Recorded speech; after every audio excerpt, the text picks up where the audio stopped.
Hello friend, स्वागत है आप सभी का इस वीडियो में। आज के इस वीडियो में आप लोगों के लिए लेकर आए हैं फिर से संगीत से जुड़े कुछ महत्वपूर्ण प्रश्न को लेकर। तो चलिए वीडियो को शुरुआत करते हैं। अगर वीडियो पसंद आए तो वीडियो को लाइक करें, शेयर करें और चैनल पर नए हैं तो चैनल को सब्सक्राइब करें। आज के प्रश्न बिहार संगीत शिक्षक भर्ती के लिए बहुत ही महत्वपूर्ण होने वाला है। चलिए वीडियो की शुरुआत करते हैं। पहला प्रश्न है, सुशीलवाद में किन लोगों को भारत रत्न मिला है? सुशीलवाद में कितने लोगों को भारत रत्न मिला है? उस्ताद बिस्मिल्लाह खां, यहाँ कितने के जगह इनमें से किन्हें होगा? उस्ताद अमजद अली खां, पंडित हरिप्रसाद चौरसिया, इनमें से कोई नहीं या एक से अधिक।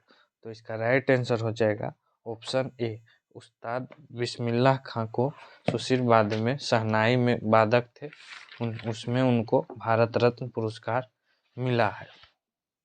अगला प्रश्न की बात करें तो अगला प्रश्न है, राग शुद्ध सावेरी हिंदुस्तानी संगीत के किस राग के समान है? दुर्गा, भूपाली, सोहनी, इनमें से कोई नहीं या एक से अधिक। तो राग शुद्ध सावेरी जो है राग दुर्गा के हिंदुस्तानी संगीत में समान है। तो इसका राइट आंसर हो जाएगा ऑप्शन ए, राग दुर्गा। अगला प्रश्न है, तबील किस प्रकार का वाद्य है? तो तबील घन, अवनद्ध, सुशीर या एक से अधिक या इनमें से कोई नहीं। तो तबील एक अवनद्ध वाद है। ऑप्शन बी इसका राइट आंसर हो जाएगा।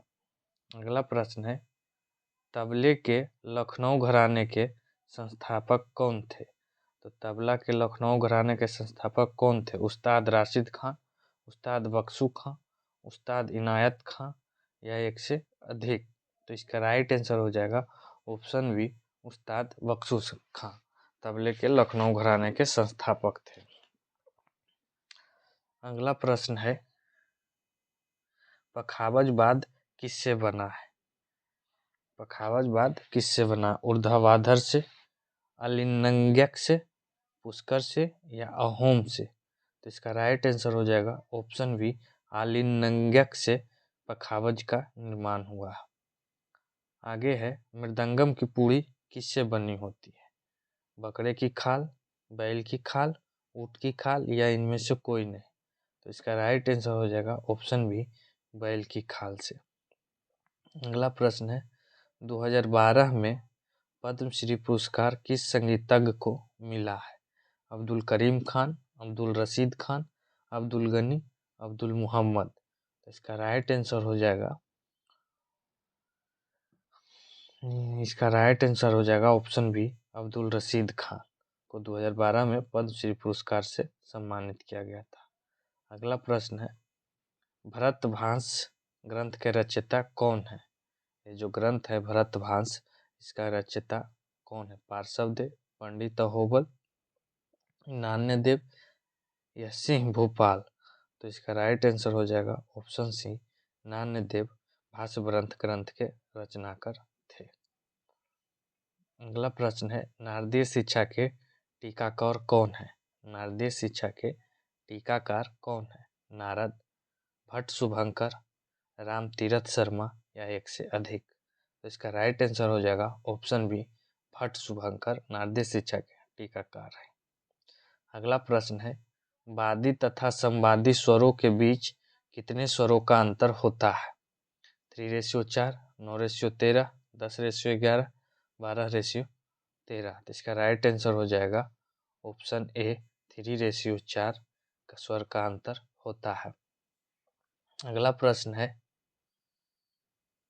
कोमल गा और नी वाले रागों को किस समय गाया बजाया जाता है?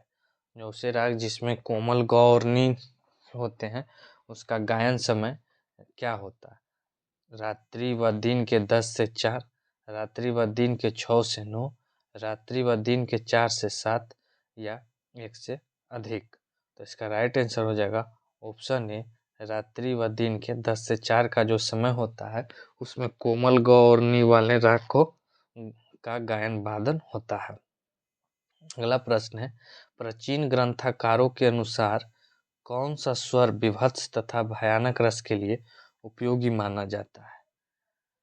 गंधार, पंचम, धैवत या निषाद, इनमें से कौन सा स्वर है जो विभत्स तथा भयानक रूप रस के लिए उपयोगी माना जाता है? तो इसका आंसर हो जाएगा ऑप्शन सी, धैवत। धैवत जो स्वर है वो विभत्स और भयानक रस के लिए बहुत ही उपयोगी है। अगला प्रश्न है, नारायण मोरेश्वर खरे ने कुल कितने रागांगों का वर्णन किया है? नारायण मोरेश्वर जी थे, खरे जी जो थे, उन्होंने रागांगों के चर्चा किया है। तो उन्होंने कितने रागांगों का वर्णन किया है? 29 रागांग, 30 रागांग, 27 रागांग, 26 रागांग। तो इसका राइट आंसर हो जाएगा ऑप्शन बी, 30 रागांग। अगला प्रश्न है, पाश्चात्य स्वर लेखन पद्धति में मिनिम किसके बराबर होता है? वेस्टर्न स्वर पद्धति में मिनिम जो है वो किसके बराबर होता है? 2 मात्रा के बराबर, 3 मात्रा, 4 मात्रा या 8 मात्रा? तो इसका राइट आंसर हो जाएगा ऑप्शन ए, 2 मात्रा के बराबर मिनिम होता है। अगला प्रश्न है, भारत रत्न प्राप्त करने वाले प्रथम गायक अथवा गायिका का नाम क्या है? तो भारत रत्न प्राप्त करने वाले प्रथम गायक या गायिका लता मंगेशकर, एम.एस. सुब्बुलक्ष्मी, पंडित रविशंकर, एम.एस. स्वामीनाथन है। तो इसका राइट आंसर हो जाएगा ऑप्शन बी, एम.एस. सुब्बुलक्ष्मी को भारत रत्न प्राप्त करने वाले प्रथम गायक या गायिका थे। अगला प्रश्न है, दादा साहेब फाल्के पुरस्कार प्राप्त करने वाले प्रथम भारतीय गायक अथवा गायिका का नाम बताइए। तो पहले भारत रत्न प्राप्त करने वाले पहले गायक थे एम.एस. सुब्बुलक्ष्मी। अब दादा साहेब फाल्के पुरस्कार प्राप्त करने वाले पहले गायक या गायिका कौन है? शुभा मुद्गल, लता मंगेशकर या सुब्बुलक्ष्मी, इनमें से कोई नहीं। तो एम.एस. सुब्बुलक्ष्मी जो है वो भारत रत्न प्राप्त करने वाले पहले गायिका हैं। दूसरा, दादा साहेब फाल्के पुरस्कार प्राप्त करने वाले प्रथम भारतीय गायक या गायिका लता मंगेशकर जी हैं। इसका राइट आंसर हो जाएगा ऑप्शन बी, लता मंगेशकर। अगला प्रश्न है, उस्ताद मुश्ताक अली खां कितने पर्दों वाला सितार बजाते थे? तो उस्ताद मुश्ताक अली सितार वादन करते थे, तो वो सितार कितने पर्दों का था? 16 पर्दा, 17 पर्दे, 8 पर्दे या 20 पर्दे? तो इसका राइट आंसर हो जाएगा ऑप्शन ए, 16 पर्दे। अगला प्रश्न है, कोमल गंधार की आंदोलन संख्या क्या है? तो कोमल गंधार की आंदोलन संख्या क्या है? 300, 298, 289 या 288? तो इसका राइट आंसर हो जाएगा ऑप्शन डी, 288 आंदोलन संख्या है कोमल गंधार की। कोमल गंधार की आंदोलन संख्या 288 है। अगला प्रश्न है, दोनों गंधार से निर्मित औड़व राग का नाम क्या है? और उसे राग जो इसमें दोनों गंधार, कोमल ग और शुद्ध ग दोनों का प्रयोग हो और वो औड़व जाति का राग हो, तो उसे राग का नाम क्या है? राग तोड़ी, राग विषभास, राग जोग या राग जैतश्री? तो इसका राइट आंसर हो जाएगा ऑप्शन सी, राग जोग।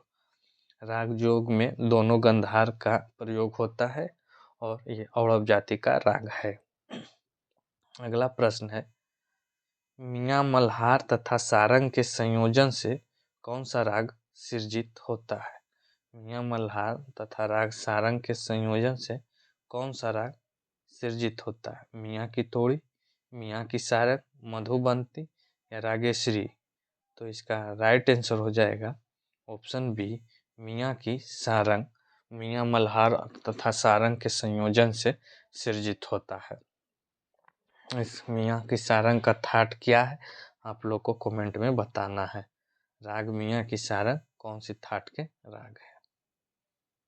अगला प्रश्न है,